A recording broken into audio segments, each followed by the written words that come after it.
คลิปเทบาหลวงแซมมาได้บ้านมาบ้านปักตุงเนาะแล้วจำได้มาเห็นเขาเจ้าวิถี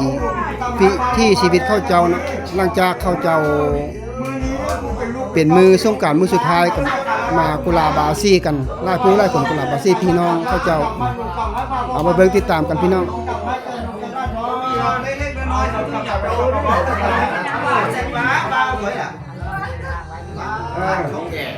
เอาบัดนี้เจ้าพวกเจ้าอ่านนะได้ตุกกล่องว่ามาแล้วมาตัวม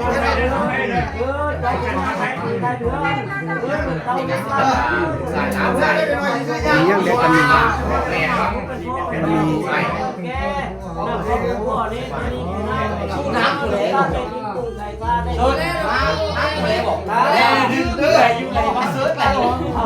จะมีเงินมีคำที่ต้องมีเหล้ามีเงินน้ำหอมเนาะ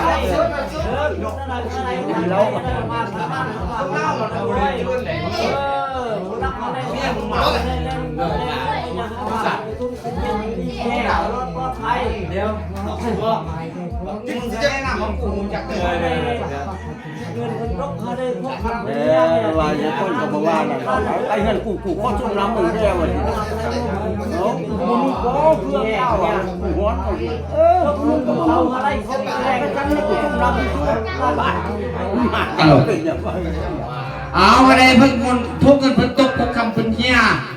ปังลำพราวเท้าไว้นะฮะปังลำพญาไว้นะต่อบุญมาทุกแห่งจะได้บุกขึ้นฮะจะได้คาดขึ้นบังพ่อฮานามโมเกียวได้ผ่านจิตใจพ่อทำได้ร่างมาคือน้ำผู้รักแดนทั้งผู้เปิดเองยืนทั้งลูกด้านมีโชคมีใส่มีอายุนั้นมียาวทั้งคำให้คุณพ่อคุณแม่คุณ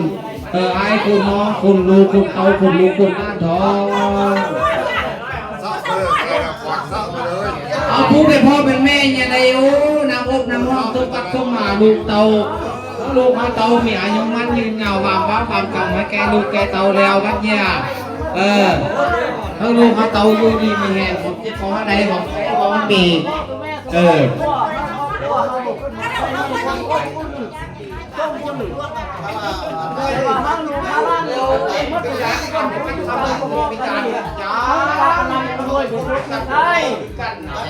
เป็นพิธีบาซี่ลูกหลานมื้อนี้เป็นมื้อสุดท้ายของสงกรานต์เป็นมื้อเต้าโหมลูกหลานมากุลาบาซี่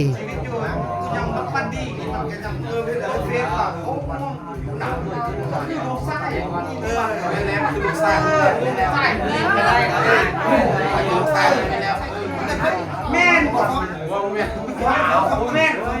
ตัดอ้อมาแม่มา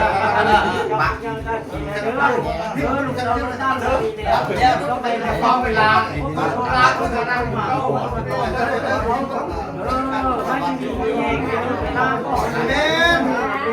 เขาเป็นผู้ใส่กระเป๋าลูกมาล้างน้อยพิจารณาได้คนละโอ้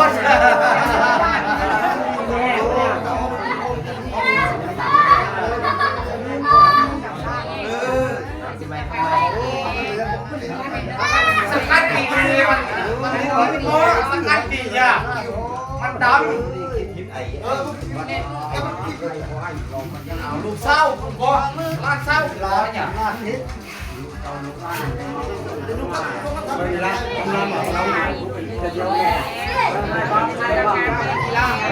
ระบายพื้นเมื่อคนตูพี่เอาไปมองเชื่อนั่นเข้าได้หัว แป้งขึ้นแม่ต้องน้ำมันเยอะก็เล่าแล้ว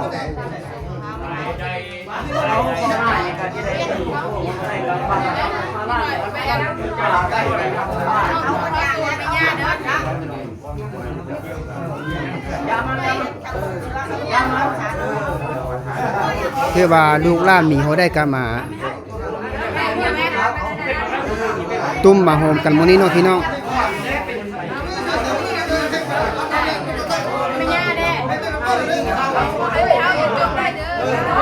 จำฮีตามคลองมีที่ชีวิตชนบท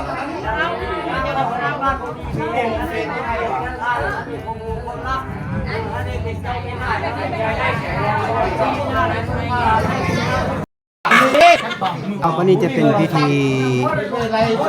บาซี่เนาะพี่น้อง ที่สุด2 4ดูทำในใจในการเก่าเข้ามาเด้อขอบคุณพ่อแทน อาตาปะวันนะโมตัสสะภะคะวะโตอะระหะโตสัมมาสัมพุทธัสสะนะโมตัสสะภะคะวะโตอะระหะโตสัมมาสัมพุทธัสสะนะโมตัสสะภะคะวะโตอะระหะโตสัมมาสัมพุทธัสสะสัจเจกัมเมจาโลเกปิติสัพพะโตสัมภาเรเจนะนาเนอิเทระเทขกาเมตาโลวันาคาหายเตหังบาทุเมเจเตภูมิใจยังตุเทวาสังฆะละวิสาเนยัคคะอัปปะกาเอตังตาตัสเตยังมุเยวะละวัจนังสาคาโภเมตุมันตุธรรมสาวนาคาโลอายัมปันตาธรรมสาวนาคาโลอายัมปันตาธรรมสาวนาคาโลอายัมปันตาสีมือนี่ก็ว่าเป็นมือวันดีมือดีถีอาโมตโจกุตมโยโยทุกราศีผู้ข้าก็เชิญเทวดาองค์หักสายจนในผู้เอาปีนี้ในปากกว้างอยู่ทุกแห่งห้วยในหาวเขาอยู่ทุกแก่เท่าในเพื่อนพังอยู่ทุกทางลำและหัวหินอยู่ทุกผู้ดินในทางลมอยู่ทุกมุมไม้ในตำผาผู้พระอาราธนาเชิญพระอาทิตย์พระจันทร์พระอังคารและพระพุทธพระหักพระศุกร์พระเสาร์หาละหูพระคณาเจ้าทั้งหลายเลยทีเวลาเจ้าตนองอาที่อยู่เมืองสาวังและข้าวีสานุกรรมองค์ศักดิ์สิทธิ์พวกข้าก็เถิดน้ำตุกติดลงมาเถิดใจให้พรฮาโซคาลาฮาโซไปใส่เจติในโลกพวกงานสารทั้งนี้ถ้ามีให้อยู่ดีมีแห่งเราคือผู้ทุกคนในของข้าเถิดตาตัวดำพร้อมนังทีวดาที่อาลาคาที่ข้าจะผ่านพระท่านพระพุทธที่จะอาตุกผู้ข้าก็เถิดน้ำตุกติดลงมาอดใจให้พรให้โตกันละมีฮาโซไปใส่เจติในโลกพวกงานสารและมีให้อยู่ดีมีแห่งมีทุกมีลาภมีทุกมีใจมีทุกคนจะมีเหมือนหน้าตาครับมึงเบิ่งแม่มันจิปี้มียังบ่มีแล้วเนาะมันจะจืดบ่ดอกลงโอ้ย เอาความมือลงก่อนเด้อ อยู่นะครับดิ ปัดให้ปัดคัดปัดไทยนาทีโลกาก็ติดตั้งนำติดที่ก็พีได้มาต้องก็ลองได้มาตั้งก็ลงก็ไม่ตายก็ตายก็ไม่สร้างถ้าตกไปมีก็เจ็บก็เป็นก็ผักก็ไอก็ไอคอหน้าก็ไอมือเป็นก็เป็นมืออันมีข้อโต้ตนจนเนื้อก็เป็นตำเนื้อหน่อยทิ้งพอทิ้งก็เสียก็ลาหูเข้าก็ผ่าเส้าแสงพรทางก็ปีก็เดือนก็มือก็แบ่งก็งามาตกให้ได้แต่งมือนี้วันนี้ก็ปีเข้ามาเจงเฮือนก็วันก็เดือนก็ยามเข้ามาเจงเจ้าก็ตกให้ได้แต่มือนี้วันนี้ตกกันนำไปให้ได้เป็นอย่างนั้นตกกันนำให้นำพาไล่ตกก็ไปให้ไปทางไม่ ไปยังนักกระได โตแล้วมาขโมยแล้วครับผู้ถูกผู้ทักกับจัดเอาไปตังโมตังนักกับจัดเอาไปตังโมตังกัดกับจัดเอาไปผู้ใดพละไทยนักอีจุนให้นักอีมีตูนักโมผู้ใดนักตัวเองไป เฮ็ดเพิ่นสิเฮ็ดเฮาสิล่ะอ๋อไปเขาว่าเขาเศร้าหลังเขาบ่เอาเลยว่าเขาเศร้าหลังเขาว่าซ้ำเวลาบ่ก็อยากให้เขาได้เหมือนกันนะออกไปแล้วเขาบ่เยอะ สาธุนะโมตัสสะภะคะวะโตอะระหะโตสัมมาสัมพุทธัสสะสีที่พระพรจรรอนมันลองออมด้วยพระขวัญตัวกระทตัวข้าทั้งหลายไม่มีพ่อแม่พ่อเท่าแก่แม่ลูกตามีตั้งเข้าผ่านในคุณเมืองมหาทรงถึงยินดีมีตั้งเครื่องบาสีและขายมงคลอันมาทั้งไรให้แก่กระเจ้าทั้งหลายอันดีนามเด็ดลำเลือดปากเลือดลำเลหรือไก่มือนี่เป็นมือวันใจชนะพระแท้พระเกิดศัตรูวันนี้เป็นวันองค์สัพพโนเกิดทองแทนแก้วเป็นผ่านแก้วมามาพระอมมาอ่านและอ่านเดทุกประเทศก็ย่อมว่าวันนี้ เรื่องคนทั้งก็ดีตรงทั้งน้อยคน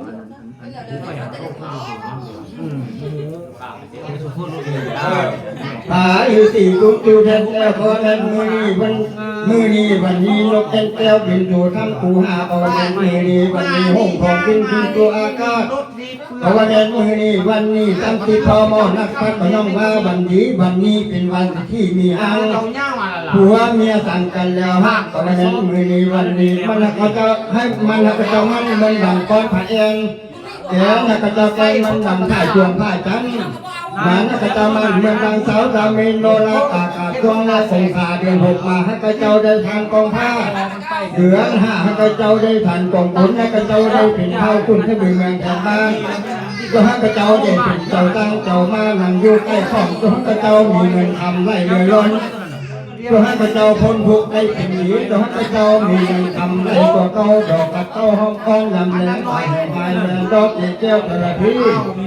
บ้านมีตีแมงดอกกระมังลมเท่าทางแมงดอกดงหอม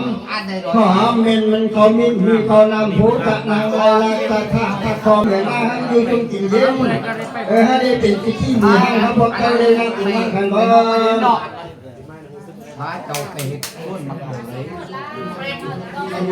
ไปดูหนาเอาไปต้นมะเลยเจ้าไปต้นมะเลยนี่ไปบ่เจ้า หายคนนี้ดีเจ้าเขาบุญเจ้าลงหัวผู้คนตายให้คนเจ้ามาผู้แก่คนกว่าผู้คนเจ้าอยู่ไฟจะมีให้เป็นกำแพงแก้ติดทั้งอมล้อมป้องกันพิษคนเลยมาผ่านมันคนได้มาเที่ยวเจ้าเก็บไปขายกับบุญเจ้าไปขายบุญไปโอ้บ้านกันยังไงให้มีนายต้องให้เป็นหลักเป็นเอาตลอดปีวันนี้ขอทุกข์เข้าหลุมใจมาโอกาสกันเองตลอดการมีผู้หัวไว้ให้ลูกตาไว้ตลอดให้มีปัญหาบุคคลอื่นไปเขาเก็บของเขาลาโดนะโมตัสสะภะคะวะโตอะระหะโตสัมมาสัมพุทธัสสะเป็นไรเนาะเอาไว้ตั้ง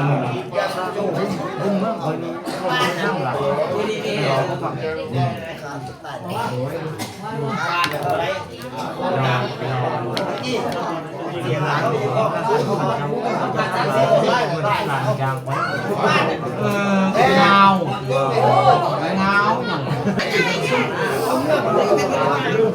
อย่าง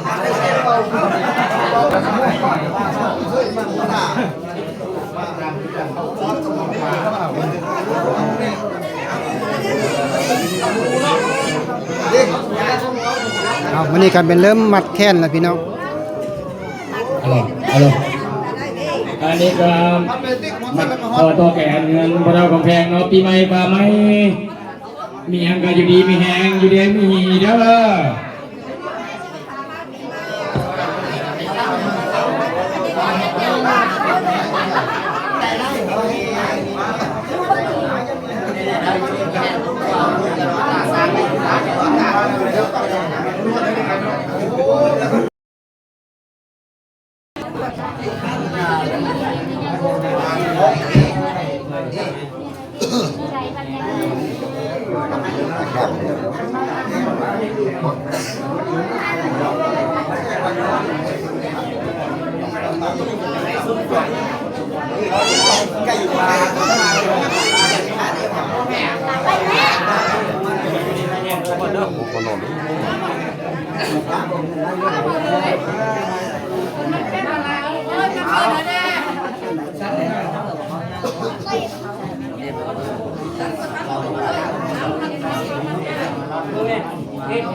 ผมคิดจะใดผมใครจะมีเนาะดู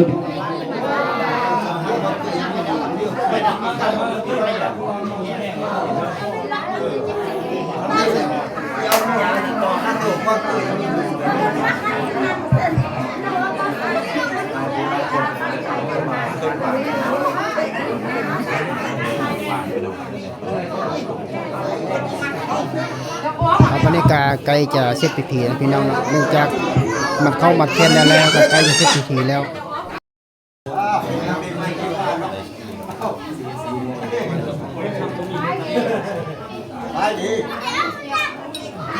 หลังจากเสร็จพิธีแล้วลุงเซนก็ขอจบคลิปไว้สำนี้ก่อน